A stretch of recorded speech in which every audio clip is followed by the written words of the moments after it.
ଷଷ୍ଠ ଶ୍ରେଣୀ ସାହିତ୍ୟ ବହିର ଜନ୍ମଭୂମି ପଦ୍ୟ। ଏହା ନୂତନ ବହିର ଏହି ପଦ୍ୟଟି ଅଟେ। ପ୍ରଶ୍ନାବଳୀରେ ଥିବା ପ୍ରଶ୍ନ ଉତ୍ତର ବିଷୟରେ ଆଲୋଚନା କରିବା। ପ୍ରଶ୍ନ 1, ମୋ ବୁଝିବାରେ ସଠିକ ଉତ୍ତର ପାଖରେ ତାରା ଚିହ୍ନ ଦିଅ। ପ୍ରଶ୍ନ 1, ମୁଣ୍ଡ ଶବ୍ଦ ପାଇଁ କବିତାରେ କେଉଁ ଶବ୍ଦ ବ୍ୟବହାର କରାଯାଇଛି?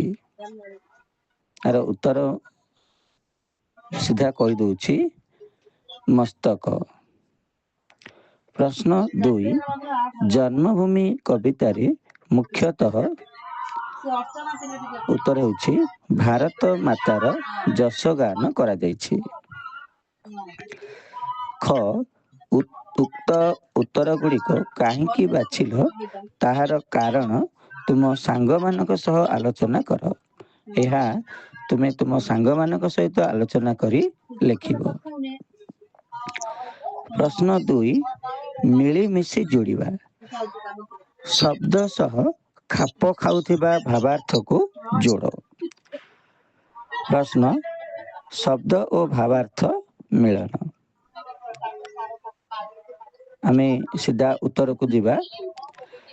ହିମାଳୟ ଭାରତର ଉତ୍ତର ସୀମାରେ ବ୍ୟାପି ରହିଥିବା ପର୍ବତମାଳା। 2, ବ୍ରହ୍ମପୁତ୍ର ମୁଖ୍ୟତଃ ଅରୁଣାଚଳ ପ୍ରଦେଶ ଓ ଆସାମ ଦେଇ ବହି ଯାଉଥିବା ନଦୀ, ଯାହାକି ଶେଷରେ ବଙ୍ଗୋପସାଗରରେ ମିଶିଛି। 3, ଦ୍ରୋଣ କୌରବ ଓ ପାଣ୍ଡବଙ୍କ ଗୁରୁ। 4, ସୀତା ଜନକ ରାଜାଙ୍କ ଦୁହିତା, ପ୍ରଭୁ ଶ୍ରୀରାମଙ୍କ ଧର୍ମପତ୍ନୀ। 5, ଗଙ୍ଗା ଭାରତର ଦୀର୍ଘତମ ପବିତ୍ର ନଦୀ।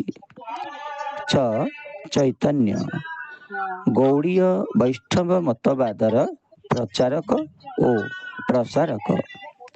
7, ପଦ୍ମିନୀ ମେୱାରର ରାଣୀ ଓ ବୀର ରମଣୀ। 8, ଅର୍ଜୁନ ତୃତୀୟ ପାଣ୍ଡବ। 9, ଭୀଷ୍ମ ଗଙ୍ଗାଙ୍କ ପୁତ୍ର, କୌରବ ଓ ପାଣ୍ଡବମାନଙ୍କ ପିତାମହ। 10, ବାଲ୍ମୀକି ସଂସ୍କୃତ ରାମାୟଣର ରଚୟିତା। ପରବର୍ତ୍ତୀ ଦେଖିବା, ପଦ୍ୟାଂଶକୁ ଆଲୋଚନା କର। ନିମ୍ନଲିଖିତ ପଦ୍ୟାଂଶକୁ ମନ ଦେଇ ପଢ଼ ଏବଂ ଏହାର ଭାବାର୍ଥକୁ ସାଙ୍ଗମାନଙ୍କ ସହ ଆଲୋଚନା କରି ତାର ସାରାଂଶକୁ ଲେଖ।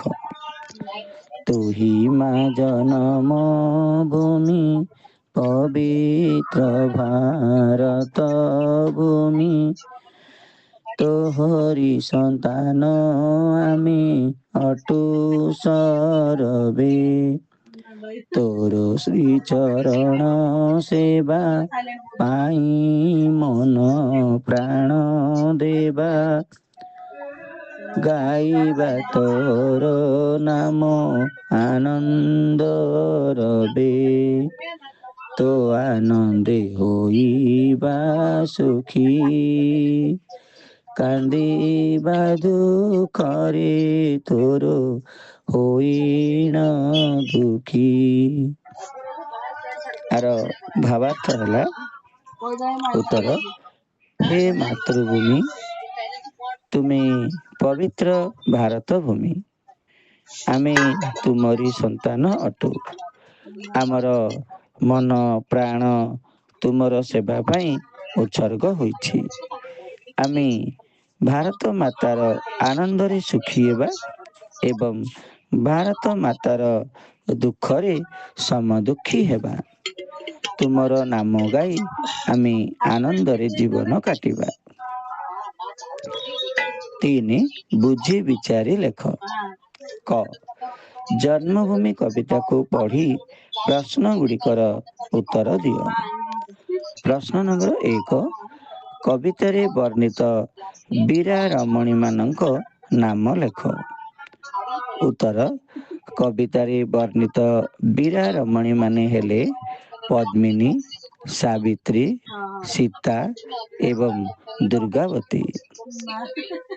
ପ୍ରଶ୍ନ 2, ଭାରତର କଟିରେ କେଉଁ ପର୍ବତମାଳା ଶୋଭା ପାଉଛି? ଉତ୍ତର, ଭାରତର କଟିରେ ମାନେ ଅଣ୍ଟାରେ, ଭାରତର କଟିରେ ବିନ୍ଧ୍ୟ ଗିରିବର ବା ପର୍ବତମାଳା ଶୋଭା ପାଉଛି। 3, କାଳିଦାସ କିଏ? ତାଙ୍କ ରଚିତ ଗୋଟିଏ କାବ୍ୟର ନାମ ଲେଖ। ଉତ୍ତର, କାଳିଦାସ ଜଣେ ବିଶ୍ୱ ପ୍ରସିଦ୍ଧ ମହାକବି ଅଟନ୍ତି।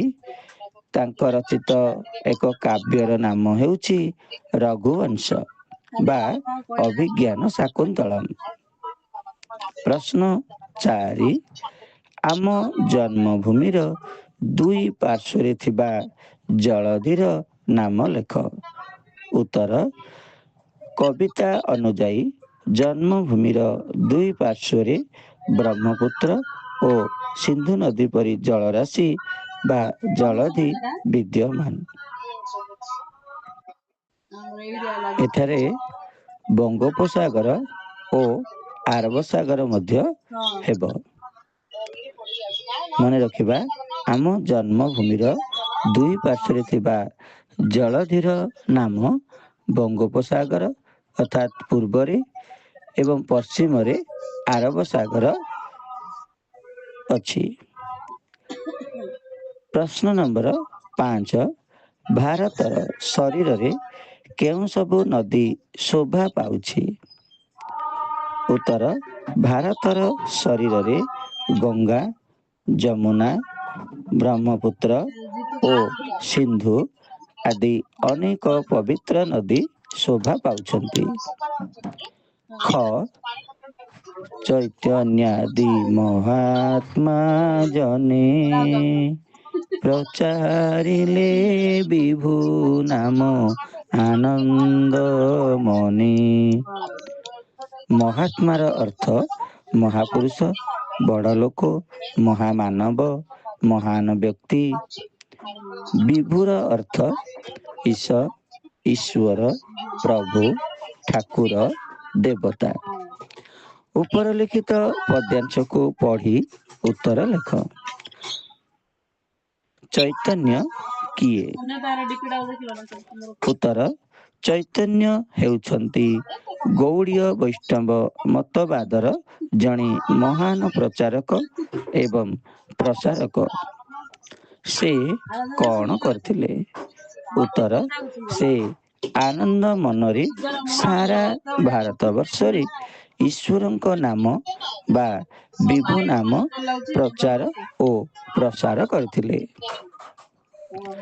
3, ତାଙ୍କୁ ମହାତ୍ମା କାହିଁକି କହିବା? ଉତ୍ତର, ସେ ସମଗ୍ର ଜଗତକୁ ପ୍ରେମ, ଭକ୍ତି ଏବଂ ମୈତ୍ରୀର ପବିତ୍ର ମାର୍ଗ ଦେଖାଇ ମହାନ କାର୍ଯ୍ୟ କରିଥିବାରୁ ତାଙ୍କୁ ମହାତ୍ମା କୁହାଯାଏ। କବିତାର ରଚନା ଶୈଳୀ। ପ୍ରଶ୍ନ, ବିନ୍ଧ୍ୟଗିରି ବର କତିରେ ଗଙ୍ଗା ଆଦି କେତେ ନଦୀ ଶୋଭେ ଶରୀରେ। ଉକ୍ତ ପଦ୍ୟାଂଶ ପରି ତୁମକୁ ଭଲ ଲାଗୁଥିବା ଆଉ କିଛି ପଦ୍ୟାଂଶ କବିତାରୁ ବାଛି ଲେଖ।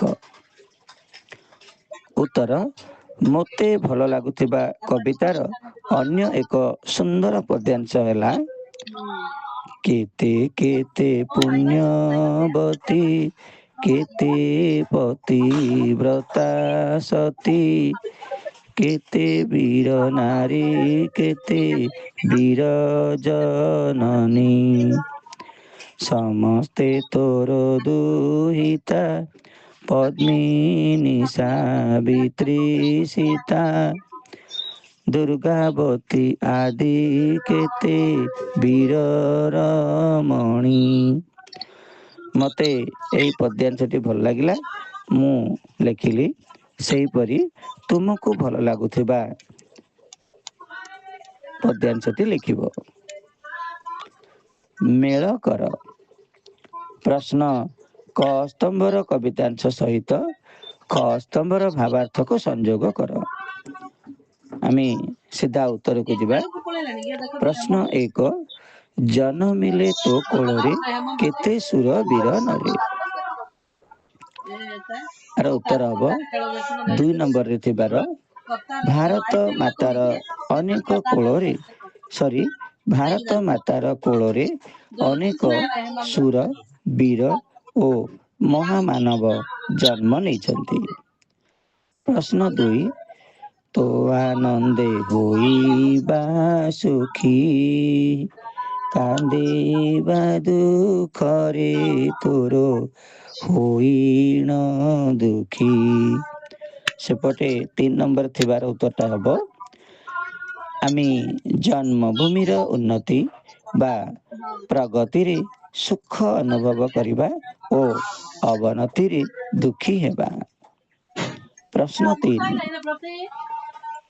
ସମସ୍ତେ ତୋର ଦୁହିତା ପଦ୍ମିନୀ ସାବିତ୍ରୀ ସୀତା।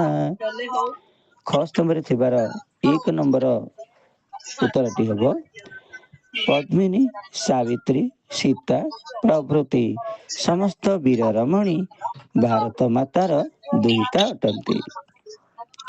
ଏବେ ପରବର୍ତ୍ତୀ ପ୍ରଶ୍ନକୁ ଯିବା।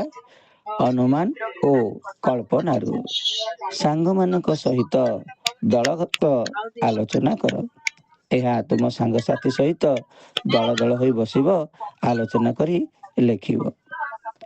ପ୍ରଶ୍ନ କ ମହାକବି ବେଦ ବ୍ୟାସ ବାଲ୍ମୀକି କାଳିଦାସ ଗାଇଲେ ପବିତ୍ର କଣ୍ଠେ ତୋହରି ଗୁଣ।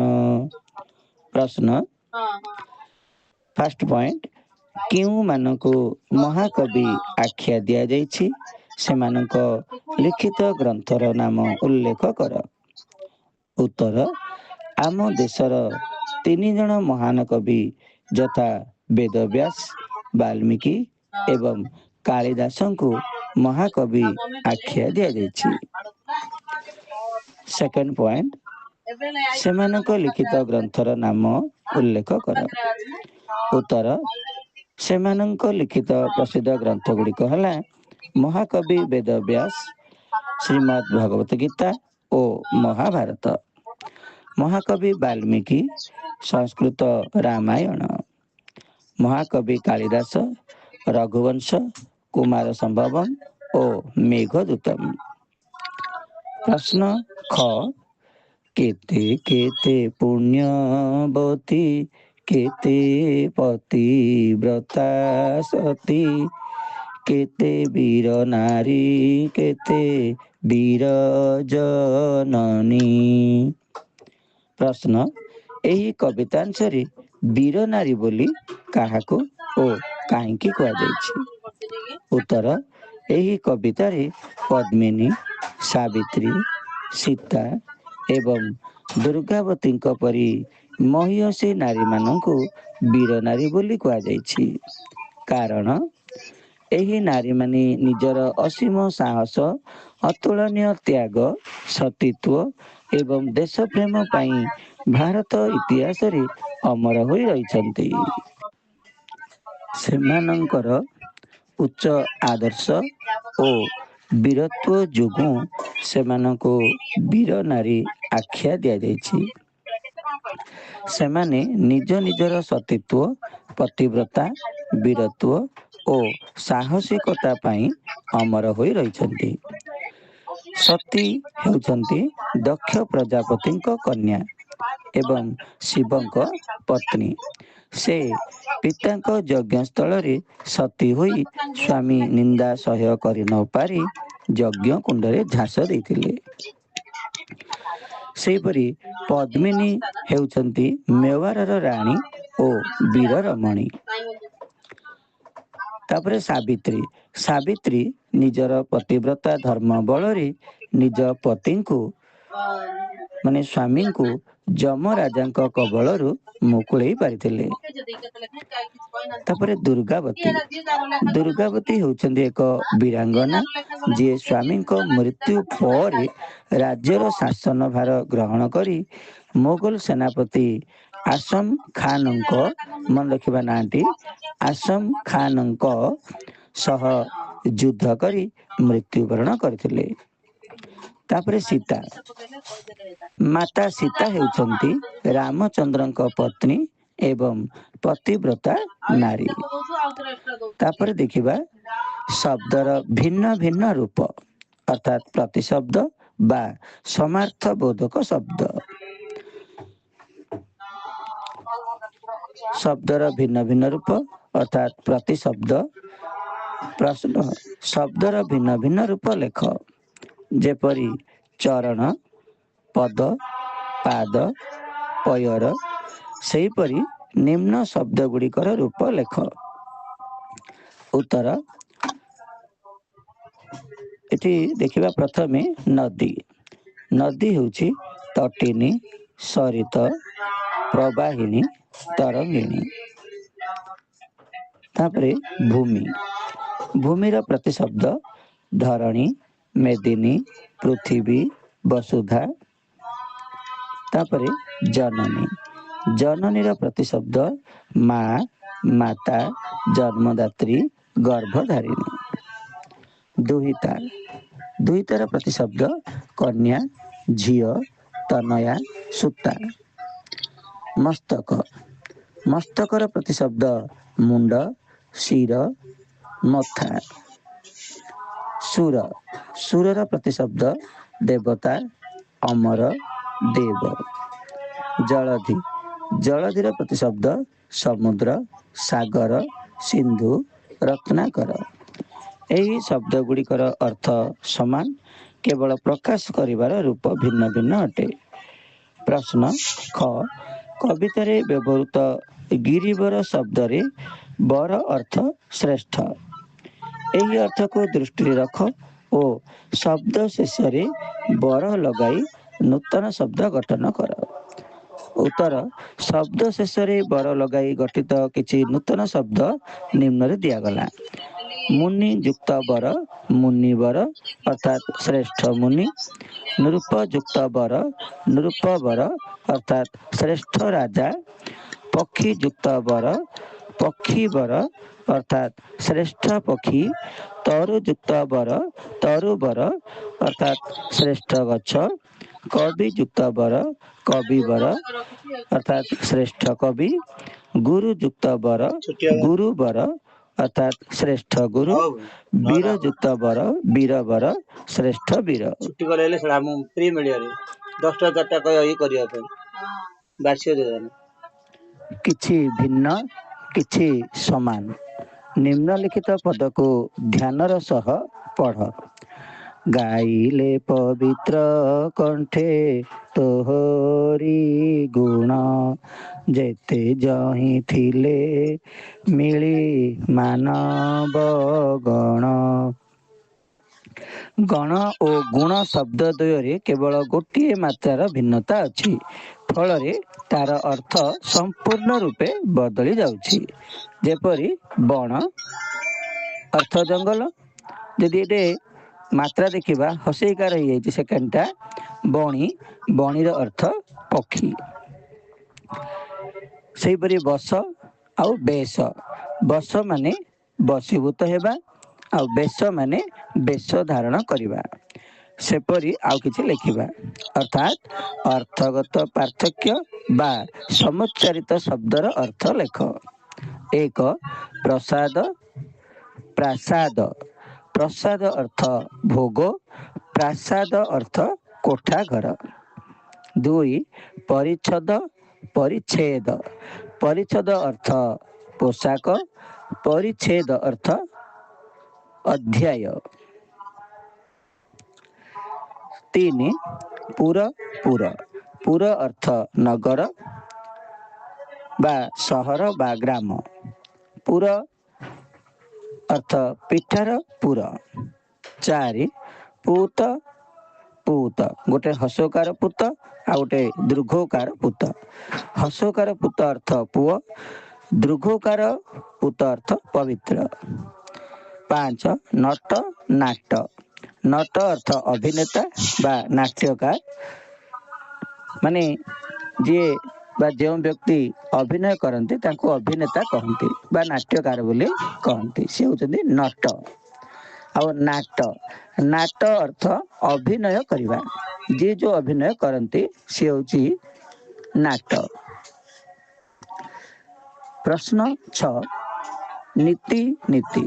दीटा जाक हसईकार अच्छी, से नीति अर्थ प्रतिदिन। नीति न रे दीर्घई तरे हसई, ध्यान देबा, न रे दीर्घई तरे हसई, नीति अर्थ नियम। 7 छात्र छत्र। छात्र अर्थ शिष्य, छत्र अर्थ छत्ता। 8 गुणी गुणी। न रे हसईकार गुणी हैला मने पकाइबा, आउ न रे दीर्घईकार गुणी हैला गुणवान। टिके बनान प्रति ध्यान दे यार अर्थ को मन रखिबा। प्रश्न 9 बळी बळी। ल रे हसईकार बळी हैला त्याग बा उत्सर्ग, आ ल रे दीर्घईकार बळी हैला बलवान। 10 कूल कूल। हसोकार कूल हैला वंश, दीर्घोकार कूल हैला नदी तट। 11 अंश अंश। अंश तालवेश अंश हैला भाग, आ गोटे अंश हैला कांद। स रे फरक अच्छी, टिके ध्यान दे मन रखिबा। 12 चूड़ा चूड़ा। हसोकार चूड़ा हैला खाइबा चूड़ा, आ दीर्घोकार चूड़ा हैला अग्रभाग। 13 धन और धन्य। धन माने संपत्ति, धन्य माने भाग्यशाली। 14 हर हरि। हर माने शिव, हरि माने विष्णु। 15 सर और सारी। सर माने तीर, और सारी माने शुआ पक्षी। एठी एहीपरि सब मन रखिबा। आ भली आमे आउ किछि बाहर पढ़ी मन रखिबा को चेष्टा करिबा। तापरे अछि हमर पाठ बाहर। ये सब पाठ बाहर जो अच्छी ये गुड़िक तुमे निजे निजे अभ्यास करिबो आउ मन रखिबो। धन्यवाद।